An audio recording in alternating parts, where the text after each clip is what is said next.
Hello everyone guys, आप लोग कैसे हैं? आई होप आप लोग अच्छे होंगे। फ्रेंड्स, सबसे पहले हमारी तरफ से सभी माताओं बहनों को हैप्पी करवा चौथ। फ्रेंड, 2023 में हमारा तीसरा करवा चौथ व्रत था।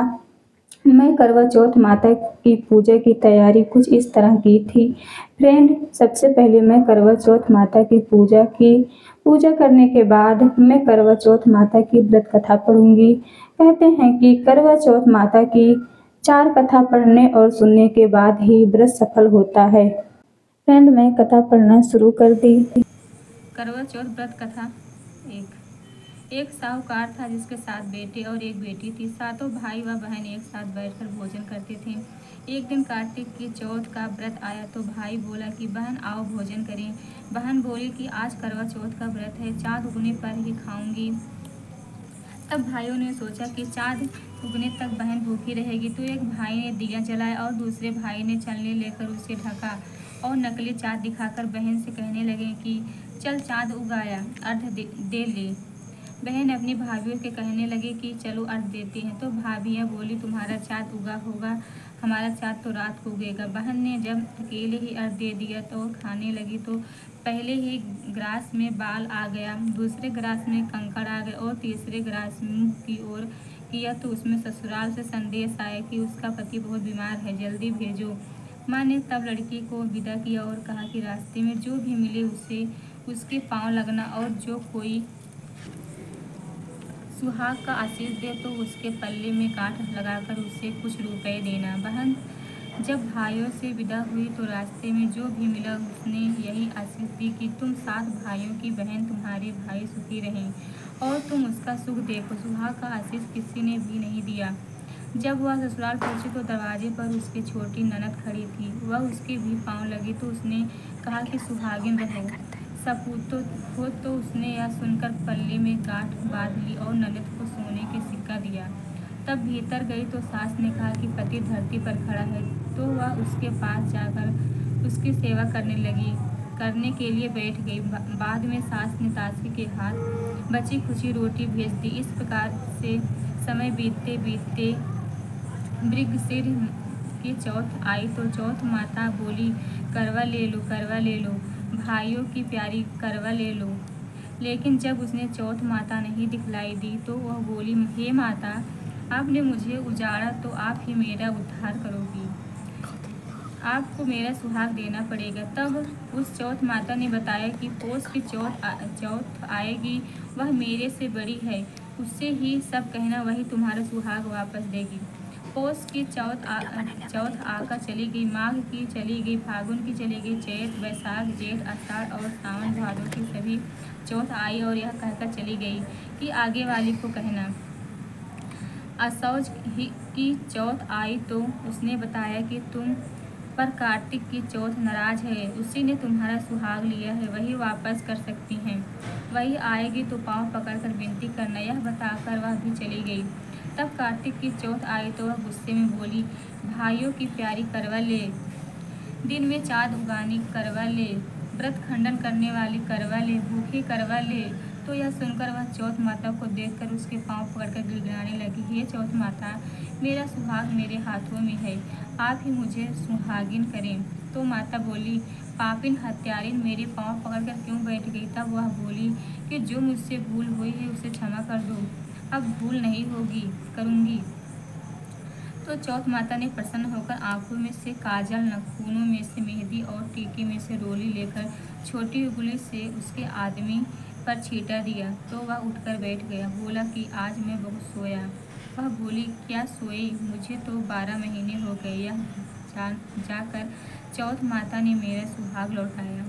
तब उसने कहा कि जल्दी से माता का पूजन करो। जब चौथ की कहानी सुनी, करवा का पूजन किया तो प्रसाद खाकर दोनों पति पत्नी चौपड़ खेलने बैठ गए।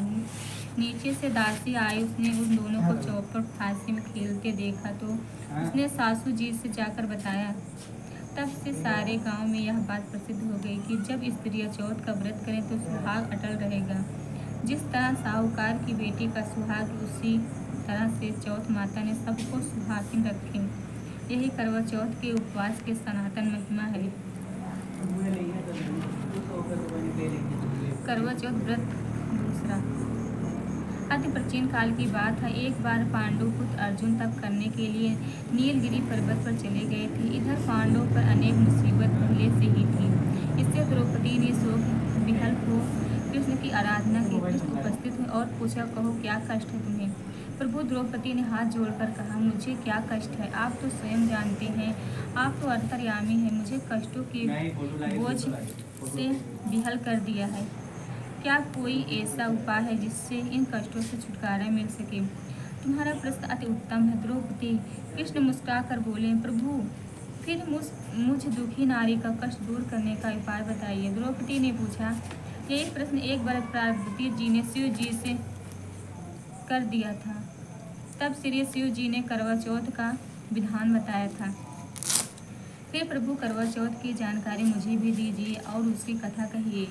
तब कृष्ण ने एक पल सोचने के बाद कहा, दुख सुख में संसारिक माना जाता है, प्राणी उसमें सदा ही लिप्त रहता है। जो तुम्हें अति उत्तम करवा चौथ व्रत की कथा सुनाता हूँ, इसे ध्यान से सुनो। प्राचीन काल में गुणी विद्वान धर्मपरायण एक ब्राह्मण रहता था। उसके 4 पुत्र तथा एक गुणवती सुशील पुत्री थी।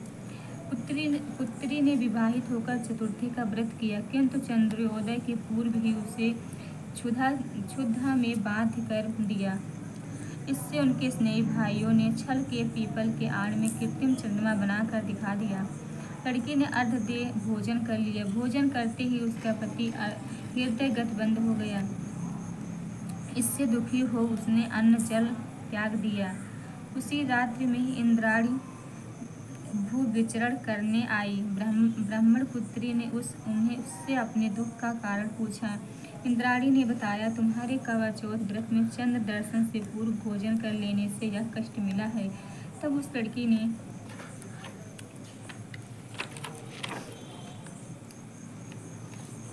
अंजलि बांध कर विनय की कि इससे मुक्ति होने का कोई उपाय बताइए। इस पर इंद्राणी ने कहा, यदि तुम विधि पूर्वक अगली करवा चौथ का व्रत करो तो तुम्हारे पति पुनर्जीवित हो जाएंगे। कन्या ने ऐसे करने का वचन दिया तो उसने पति स्वस्थ हो गया। इस पर उस कन्या ने वर्ष भर प्रत्येक चतुर्थी का व्रत किया और अनंत अखंड सुहाग प्राप्त की। श्री कृष्ण ने कहा, हे द्रौपदी, यदि तुम इस बात को करोगे तो तुम्हारे सभी संकट टल जाएंगे। इस प्रकार द्रौपदी ने यह व्रत और पांडव सभी क्षेत्रों में विजयी हुए। इस प्रकार सौभाग्य पुत्र पौत्रार्थ और धन धान्य की इच्छुक स्त्रियों को यह व्रत विधि पूर्वक करना चाहिए। इस व्रत में भगवान शंकर की आरती की जाती है। करवा चौथ व्रत तीसरा। एक ब्राह्मण परिवार में 7 बहुएं थीं। 6 बहुएं के मायके वाले अमीर थे, इसी कारण ससुराल में उसका बड़ा मान था। परंतु छोटी के मायके में कोई न था। वह घर का सारा काम काज करती, उसकी सेवा करती, सबकी सेवा करती, पर कोई भी उससे प्यार नहीं करता। सभी दुत्कारते रहते। तीज त्योहारों पर जब भी उसके मायके से कोई आता तो वह बहुत दुखी होती थी। हर वर्ष की तरह इस वर्ष भी करवा चौथ का व्रत आया।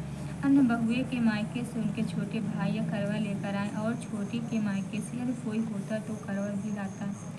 सास भी छोटी को ही खारी खोटी सुना रही थी। वह दुखी होकर घर से निकल पड़ी और जंगल में जाकर रोने लगी। एक नाग बहुत देर से उसका रोना सुनता रहा। अंत में वह अपने बिल से निकल कर आया और छोटी बहू से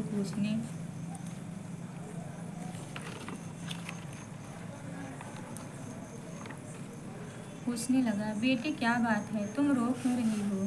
छोटी बहू बोली, आज करवा चौथ है, मेरा कोई भाई नहीं है। यदि मेरे कोई भाई होता तो आज जरूर करवा लेकर आता। नाग को छोटी बहू पर दया आई। नाग ने कहा, बेटी तुम घर चलो, मैं अभी करवा लेकर आता हूँ।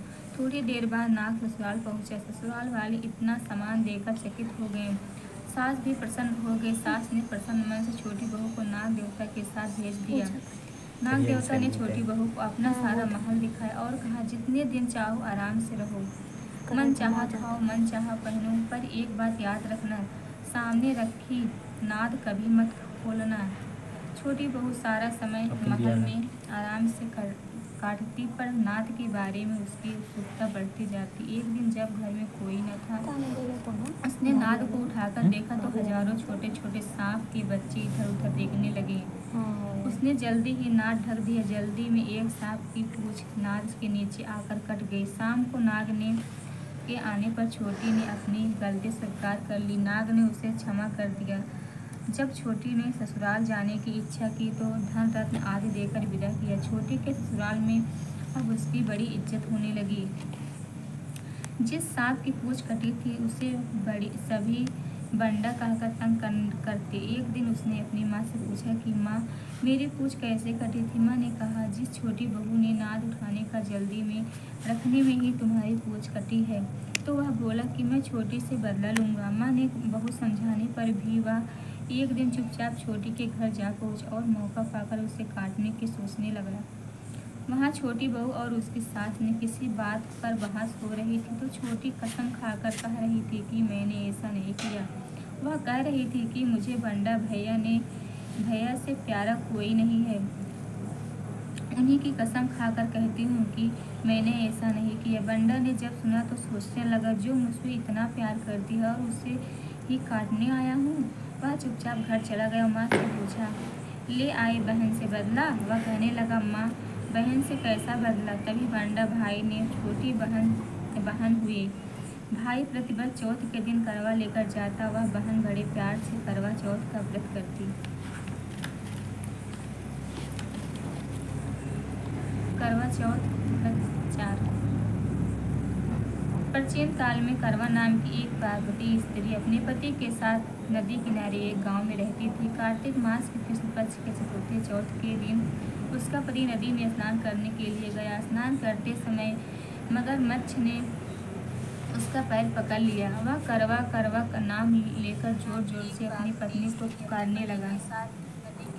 उसकी आवाज़ सुनकर उसकी पत्नी दौड़ कर आई। उसने मगर को कच्चे धागे से बांध दिया। मगर को बांधकर यमराज से यह पहुंची और यमराज से बोली, भगवान, मगरमच्छ ने मेरे पति का पैर पकड़ लिया, अतः पैर पकड़ने का अपराध में आप अपने बल के उस मगरमच्छ को नरक में ले जाओ। यमराज ने कहा, अभी मगरमच्छ की आयु शेष है, अतः मैं उसे नहीं मार सकता। इस पर करवा ने कहा, यदि आप ऐसा नहीं करोगे तो मैं आपको श्राप देकर नष्ट कर दूंगी। यह सुनकर यमराज डर गए और उस पवित्र स्त्री करवा के साथ जाकर मगरमच्छ को उन्होंने यमपुरी भेज दिया। करवा के पति को दीर्घ आयु प्रदान की। उसी दिन से यह करवा चौथ मनाई जाती है और सुहागिन स्त्रियों के द्वारा व्रत रखा जाता है। हे करवा माता, जैसे तुमने अपने पति की रक्षा की वैसे सबकी पतियों की रक्षा करना। जय करवा चौथ। तो फ्रेंड, करवा चौथ माता की 4 कथा पूरा हो गया। फ्रेंड, अगर वीडियो पसंद आया हो लाइक करें, शेयर करें, चैनल को सब्सक्राइब करें और बेल आइकन को भी प्रेस कर लेना ताकि हमसे रिलेटेड वीडियो आज आप तक पहुंचता रहे। और फ्रेंड, हमारा ब्लॉग वीडियो अच्छा लगा हो कमेंट करके ज़रूर बताना। Thank you.